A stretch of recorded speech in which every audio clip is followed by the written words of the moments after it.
Matapos ang kanyang pagbisita sa Brunei at China, nakatakda namang magtungo si Pangulong Rodrigo Duterte sa Japan sa susunod na linggo.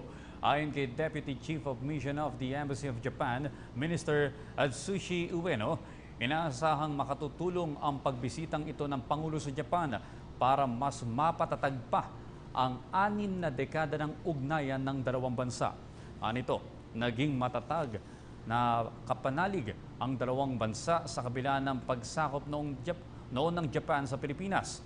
Humingi naman ng tawad sa Pilipinas ang opisyal dahil na rin sa nangyari noong panahon ng World War II. Anya, bilang pagpapakita ng kanilang sinserong paghingi ng paumanhin, makakaasa ang Pilipinas na magiging kaisa nito ang Japan, lalo na sa pagpapatupad ng kapayapaan sa Asia-Pacific region.